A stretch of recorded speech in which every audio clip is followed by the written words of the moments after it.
हम लोगों ने कल नाड़ी शोधन का अभ्यास देख लिया था।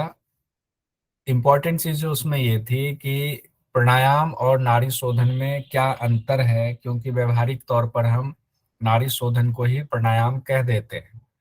लेकिन घेरन संहिता के मुताबिक नाड़ी शोधन और प्राणायाम में एक तो स्टेज का अंतर ये है कि प्राणायाम के लिए नाड़ी शोधन, नाड़ियों की शुद्धि जरूरी है।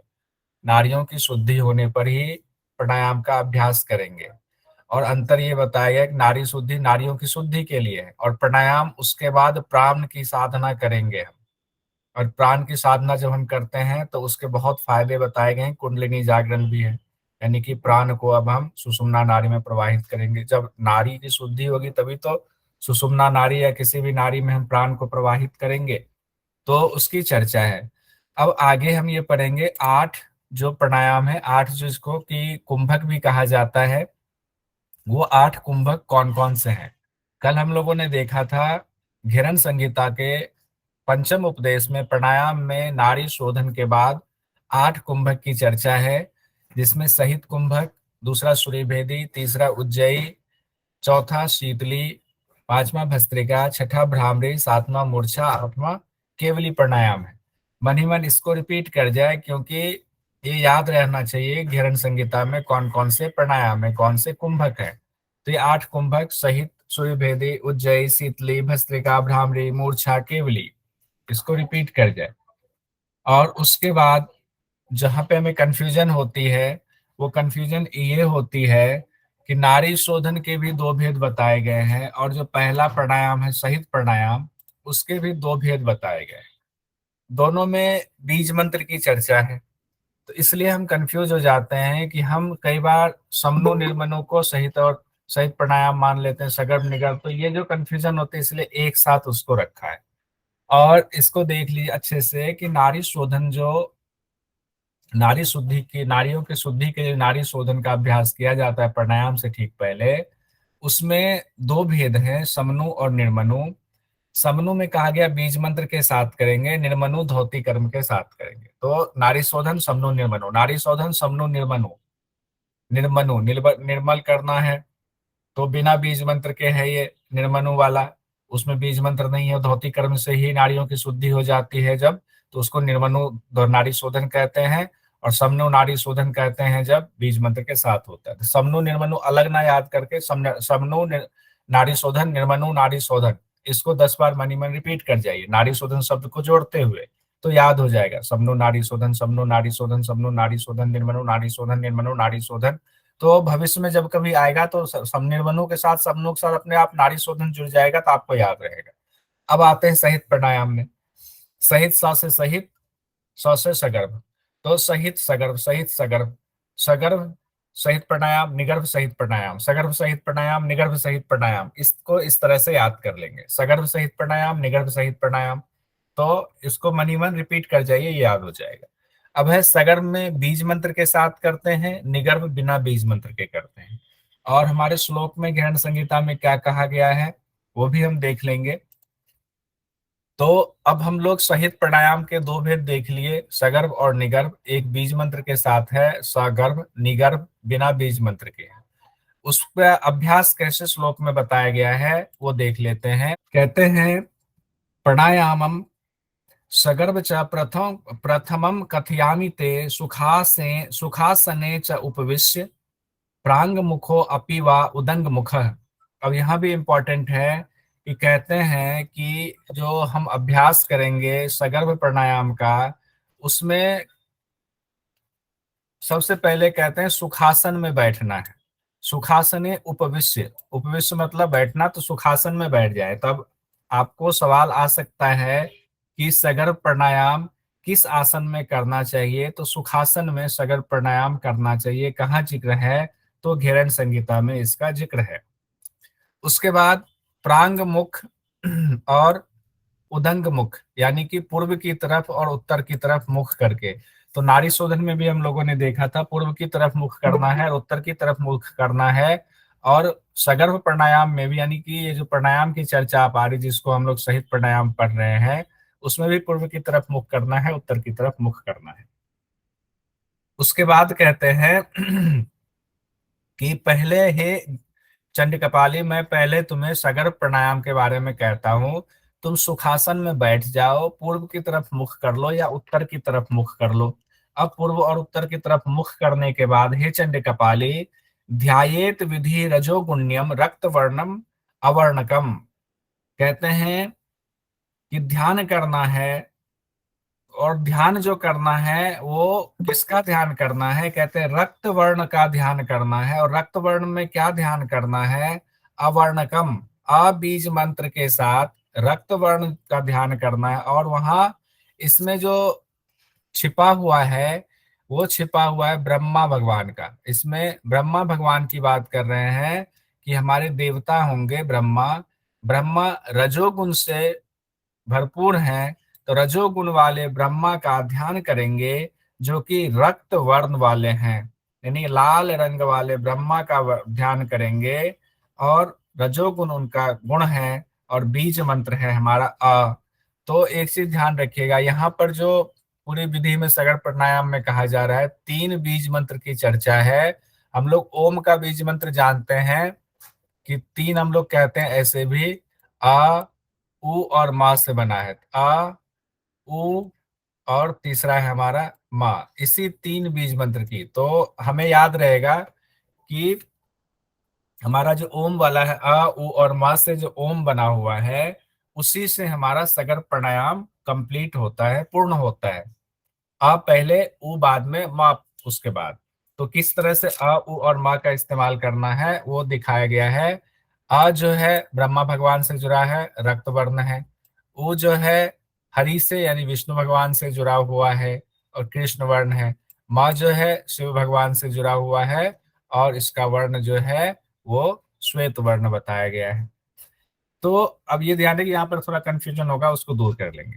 कहते हैं कि रजोगुण का ध्यान करते हुए, ब्रह्मा भगवान का ध्यान करते हुए, अबीज मंत्र के साथ जो है, जो कि रक्त वर्ण का है, लाल रंग का है, उसका ध्यान करें और पूरक शुरू करें। कहाँ से पूरक शुरू करें, ईडिया पुरकेत वायु, इरा से पूरक करेंगे। मात्रा, मात्रा कितनी होगी, षोडशे सुधी, 16 मात्रा के साथ जो आप हे सुधी साधक, विद्वान साधक हैं आप, कीजिए 16 मात्रा के साथ पूरक कीजिए। पूरक लिया, उसके बाद कहते हैं पूरक लेने के बाद पूरकांते, पूरक कंप्लीट जैसे हुआ, कुंभक आदे, कुंभक के शुरू में क्या करना, कर्तव्य कर्तव्यस्थ उद्यान कह, उद्यान बंद लगाएं।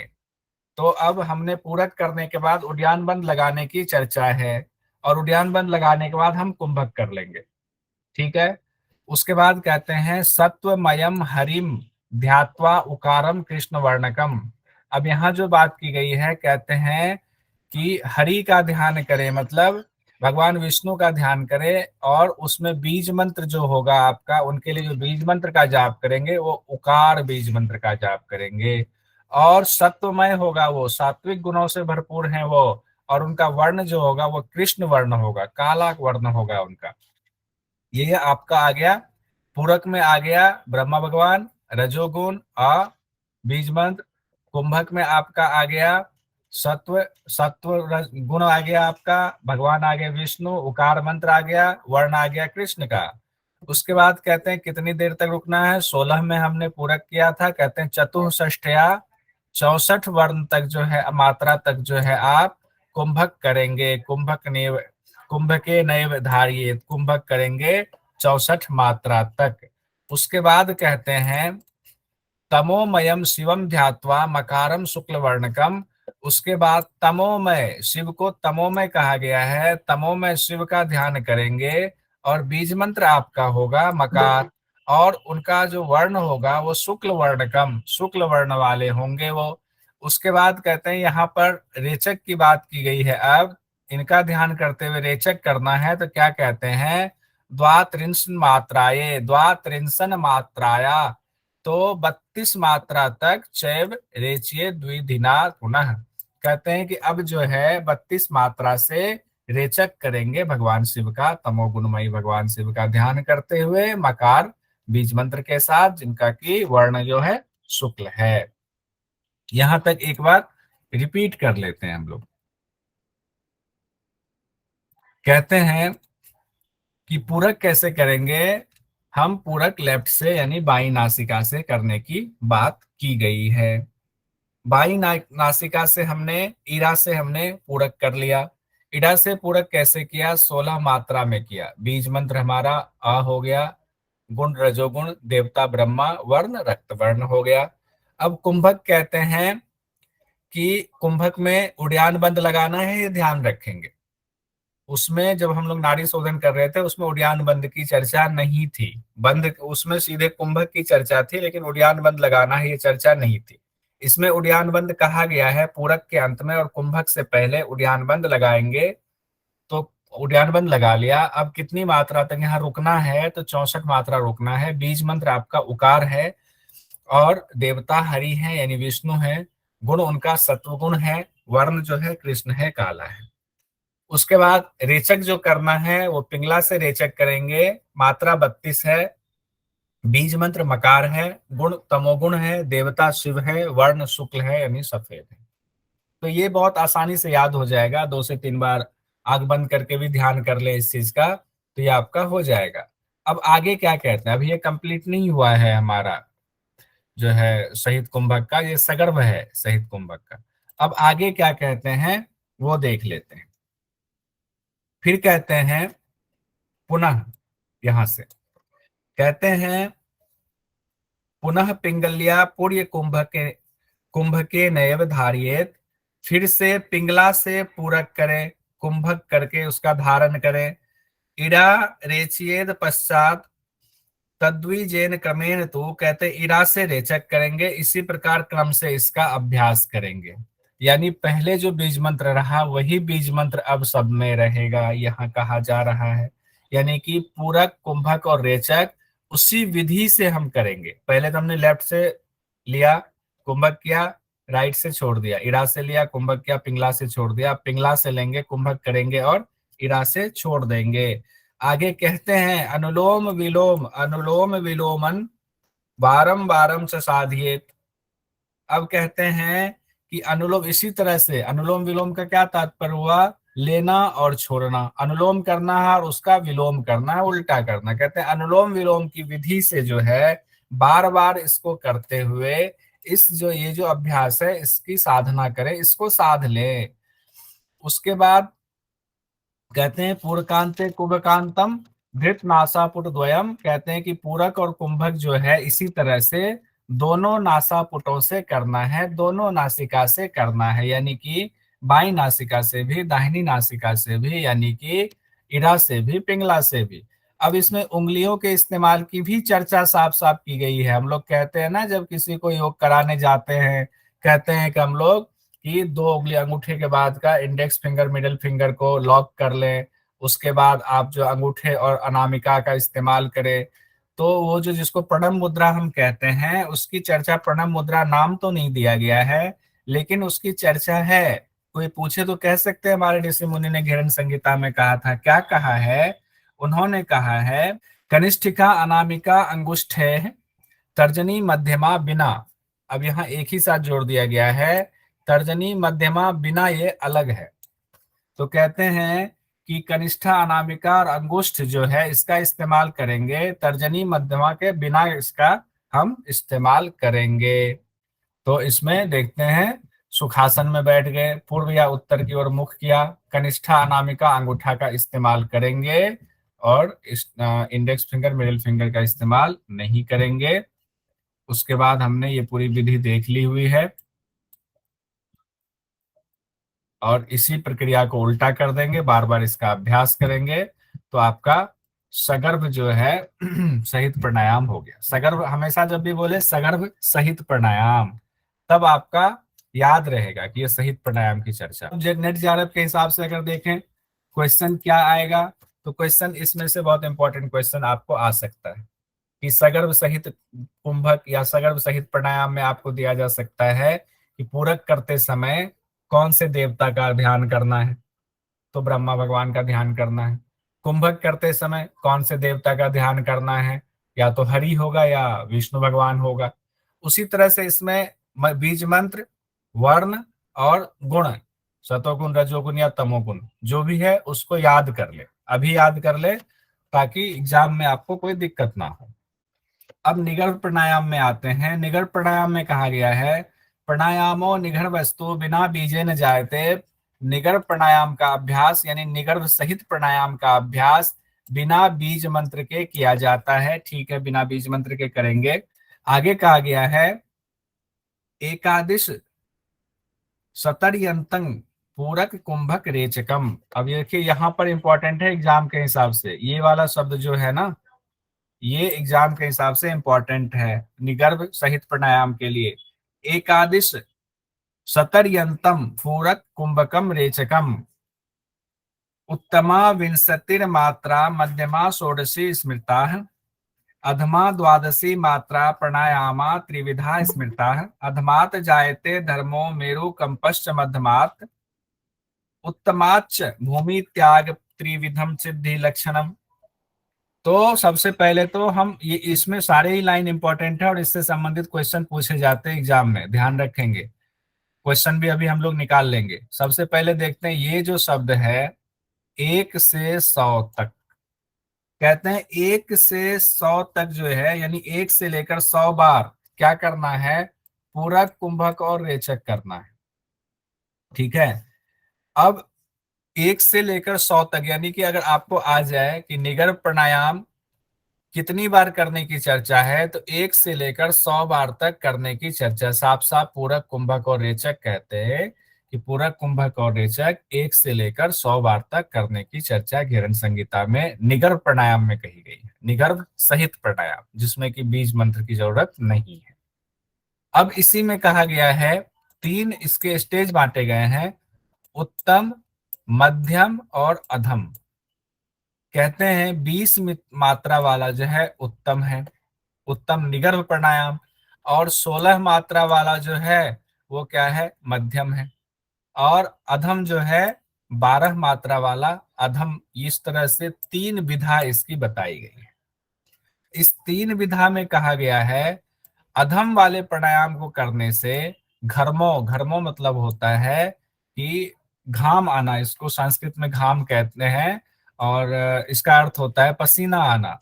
मेरु कंपस्ट मध्यमात, मध्यम प्राणायाम जब आपकी सिद्धि होती है तो मेरुदंड में कंपन होती है। उत्तमाच, उत्तम करने पर भूमि त्याग, भूमि का त्याग हो जाता है, हवा में आप उठ जाते हैं। त्रिविधम सिद्धि लक्षणम, यानी कि ये जो तीनों विधि बताई गई है उसकी सिद्धि कैसे हो रही है, हम कैसे जानेंगे। जैसे जैसे हमें ये गुण हमारे अंदर लक्षण दिखेंगे, हम ये मानेंगे कि ये सिद्धि के लक्षण हैं। तो एक बार इसको फिर से देखते हैं। एक तो ये कहा गया है, निगर्भ सहित प्राणायाम के दौरान 1 से 100 बार पूरक कुंभक रेचन की क्रिया की जाती है। ठीक है। उसके बाद कहते हैं 3 भेद बताए गए हैं, उत्तम, मध्यम और अधम। उत्तम में कहा गया मात्रा होगी 20 की, मध्यम में मात्रा होगी 16 की और अधम में मात्रा होगी 12 की। कहते हैं उत्तम में क्या होगा, भूमि से ऊपर उठ जाएंगे, भूमि त्याग शब्द का इस्तेमाल किया गया है। दूसरे में कहा गया है मेरुदंड में कंपन, तीसरे में कहा गया पसीना। अब अगर इसको अलग अलग विद्वानों की चर्चा देखें तो उत्तम वाले में भूमि से ऊपर उठने की कई जगहों पर चर्चा ये की गई है कि भूमि से ऊपर उठने की जगह पर कुंडलिनी जागरण की बात की गई है। तो कोई बात नहीं, हम दोनों ही व्याख्या को ध्यान में रखेंगे। एग्जाम की दृष्टि से वहां जो भी आ जाए, वैसे भूमि त्याग शब्द है तो हम भूमि त्याग ही शब्द को ध्यान रखेंगे। तो उत्तम में भूमि त्याग, मध्यम में मेरुदंड यानी कि रीढ़ की हड्डी में कंपन, अधम में पसीना आ जाएगा। उसके बाद क्या कहते हैं, आगे के श्लोक में कहा गया है, अब आगे कहते हैं प्राणायामात खेचरत्वम, प्राणायामात दुजांहति, प्राणायामात च शक्तिबोध, प्राणायामात मनोन्मनि, आनंदो जायते चित्ते, प्राणायामी सुखी भवेत्। अब यहाँ कह रहे हैं कि इस तरह से जब आप प्राणायाम का अभ्यास करते हैं तो आपको खेचरत्वम की प्राप्ति होती है। तो यहाँ खेचरत्वम शब्द का अर्थ लगाया गया आकाश गमन की प्राप्ति होती है और सारे रोग जो है हति नष्ट हो जाते हैं। और क्या होता है, शक्ति का बोध होता है, यानी कुंडलिनी का जागरण होता है। प्राणायाम मनोन्मनी की अवस्था आ जाती है प्राणायाम के अभ्यास से, चित्त में आनंद की अवस्था आ जाती है और प्राणायाम करने वाले सुखी रहते हैं, सुख का अनुभव करते हैं। तो एक बार फिर से देख लीजिए, इस तरह प्राणायाम के अभ्यास से क्या होता है, जब इसकी सिद्धि हो जाती है, आकाश गमन की आपकी शक्ति आ जाती है, सभी रोग नष्ट हो जाते हैं, कुंडलिनी का जागरण होता है, मनो उन्मनी अवस्था आती है, चित्त में आनंद का अनुभव होता है, वह योगी सुखी रहता है। यहां तक हमारा सहित कुंभक कंप्लीट हुआ। सहित कुंभक के हमने दो भेद देखे। अब आते हैं हम लोग सूर्य भेदी प्राणायाम पर। सूर्य भेदी प्राणायाम में क्या कहते हैं, पहले श्लोक पर जाते हैं। जैसे कि नाम से ही है, सूर्य का भेदन, सूर्य भेदी प्राणायाम।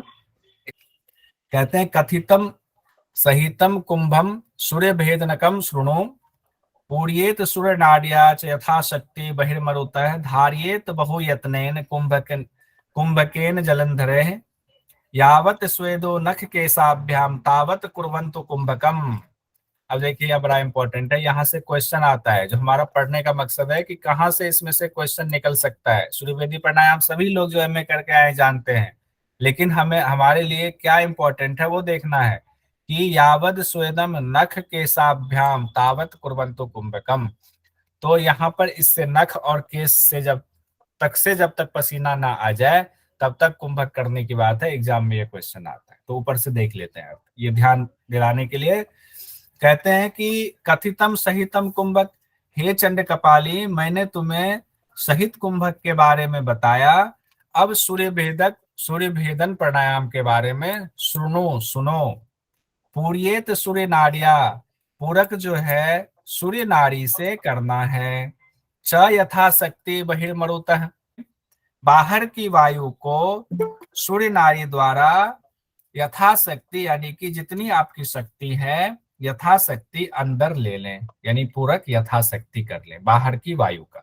ठीक है, सूर्य नाड़ी से, यानी कि राइट स्वर से करने की बात, दाहिने स्वर से करने की बात कह रहे हैं। उसके बाद कहते हैं, धारियेत बहु प्रयत्नेन। अब कहते हैं कि धारण जो करना है वो बहुत प्रयत्न लगाना है उसमें, यानी कि कुंभक करने के दौरान बहुत प्रयत्न लगाना है, और जालंधर बंद लगा देना है। ठीक है, कुंभक लगाया, जालंधर बंद लगाया, काफी कोशिश की हमने। कितनी देर तक, जब तक कि यावत स्वेदम, जब तक कि पसीना ना आ जाए, नख के साभ्याम, कहते हैं जबकि नख और बाल तक से पसीना ना आ जाए तब तक हमें कुंभक लगाकर रखना है। तो एग्जाम में जो क्वेश्चन आता है कि सूर्य भेदी प्राणायाम का में कुंभक कब तक करना है, तो उसमें आपको होगा जब तक नख और केस से पसीना ना आ जाए, और तीन ऑप्शन और होंगे। तो अब आपने पढ़ लिया हुआ है तो आपकी गलती नहीं होनी चाहिए कि जब तक नख और केस से पसीना ना आ जाए तब तक जो है हम सूर्य भेदी प्राणायाम में कुंभक करेंगे। उसके बाद क्या कहते हैं, कहते हैं प्राणो अपानः सामानश्च उदान व्यानो तथैव च नागः कुर्मश्च कृकलो देवदत्तो धनंजय। अब जो है ना, प्राण की चर्चा यहाँ पर आ गई। देखिए, सूर्य भेदी प्राणायाम से पूछा जा सकता है कि सूर्य भेदी किस प्राणायाम के दौरान 10 प्राण की चर्चा है, 10 वायु की चर्चा है। तो सूर्य भेदी प्राणायाम के दौरान घेरन संहिता में 10 वायु की चर्चा की गई है। तो एक बार इसको फिर से देखते हैं, फिर वो 10 वायु को देखेंगे। कहते हैं, पिंगला यानी दाया सूर्य नाड़ी, उससे यथाशक्ति पूरक करेंगे, जालंधर बंद के साथ कुंभक करेंगे। कितनी देर तक करेंगे, नख से बाल तक पसीना ना आ जाए तब तक इसका हम अभ्यास, यानी कब तक कुंभक करेंगे। ठीक है, अब रेचक की चर्चा बाद में की गई है, तो हमने पहले लिखा क्योंकि बीच में जो है आपका ये आ गया हुआ है प्राण की चर्चा। कहते हैं, प्राण अपान समान उदान और व्यान, नाग कुर्म कृकल देवदत्त धनंजय, यानी 5 प्राण की चर्चा है। 5 उप प्राण हम लोग इस नाम से जानते हैं। उसके बाद स्थान बताया गया है कि प्राण का स्थान कहाँ है, अपान का स्थान कहाँ है, समान का स्थान कहाँ है, उदान और व्यान का स्थान कहाँ है। तो आपसे कोई पूछे कि स्थान कहाँ बताया गया है, तो आप कह सकते हैं रेफरेंस दे करके कि घेरन संहिता में प्राणायाम वाले उपदेश के दौरान जब सूर्यभेदी प्राणायाम की चर्चा हो रही है, उस दौरान प्राण की चर्चा और उसके स्थान की चर्चा घेरन ऋषि ने अपने से। कहते हैं, हृदय प्राणो, मतलब हृदय में प्राण का स्थान है, वहने नित्य अपानो गुद मंडले। अब कहते हैं अपान का जो स्थान है वो गुदा मंडल में बताया गया है। उसके बाद कहते हैं समानो नाभि देशे तो उदान कंठ मध्यमः, यानी कि समान जो है नाभि प्रदेश में, उदान जो है वो कंठ के मध्य में।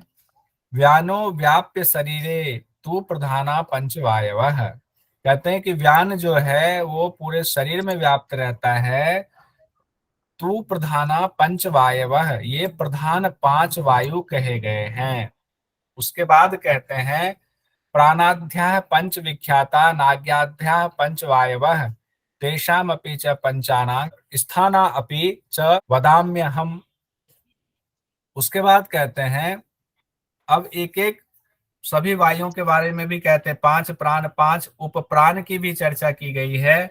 जो पांच प्राण, प्राण हृदय में, अपान गुदामंडल में, समान नाभि प्रदेश में, उदान कंठ प्रदेश में, व्यान संपूर्ण शरीर में। मुझे लगता है कि आप लोग इतनी बार पढ़ चुके होंगे, इतनी बार पढ़ चुके होंगे कि ये याद हो चुका होगा। तो इसमें बहुत ज्यादा समय बिताना जो है एग्जाम की दृष्टि से ठीक नहीं है। तो यहाँ से पांच क्वेश्चंस तो ऐसे ही बन गए। पांच क्वेश्चंस ये बन गए कि स्थान को लेकर के। उसके बाद पांच मुख्य प्राण कौन से हैं वो बन गए, पांच आपके उप प्राण वाले बन गए। तो इतने क्वेश्चन तो इसी एक स्लाइड में बन गया। अब आगे जो कहा गया है स्थान का हो गया है। अब कहते हैं उद्गारे नाग आख्यात है कुर्म। कुर्म में कहा गया उन्मीलने स्मृत है कृकल क्षुत कृते ज्ञेयो देवदत्तो ब्रिजिन ब्रिजिन भणे। कहते हैं नाग जो है उसका क्या काम है, डकार और चेतना का काम कहा गया है। उद्गारे नाग आख्यात है, डकार और चेतना। उसके बाद कुर्म के बारे में कहा गया है उन्मीलन और उन्मेष कहा गया, यानी कि आपका जो पलके आप झपकाते हैं उसकी चर्चा की गई है। क्रिकल में कहा गया है क्षुत कृत्य गेयो, भूख और प्यास जो है क्रिकल से होती है। देवदत्त में क्या कहा गया है, देवदत्त जम्हाई ले रहे हैं। और धनंजय में यहाँ पर कहा गया है, थोड़ा सा अलग है यहाँ धनंजय का, कि ना जहाति मृत्यु वापी सर्वव्यापी धनंजय। एक तो कहा गया है कि मरने के बाद भी धनंजय जो है वायु आपके शरीर में रहती है। उसके बाद कहा गया है नागो गृह्याति चैतन्यम कुर्म कुर्मश्चैव निमेशनम भवेत धनंजय। धनंजय के साथ शब्द जोड़ा गया है, भवेत धनंजय शब्दम क्षण मात्रम न निरह शरेत। धनंजय हो क्षण मात्र में भी शरीर को नहीं छोड़ता, और इसका जोड़ा गया है शब्द के साथ। ये अलग है शब्द वाला थोड़ा सा। तो अब इसको जो हम लोग याद करने के लिए पिछली बार जो विधि बताई थी कि कैसे कैसे याद रखेंगे। नाग जो है फुफकारता है, तो हम ऐसे करेंगे डकार, डकार करना, नाग फुफकार रहा है तो डकार आ गया।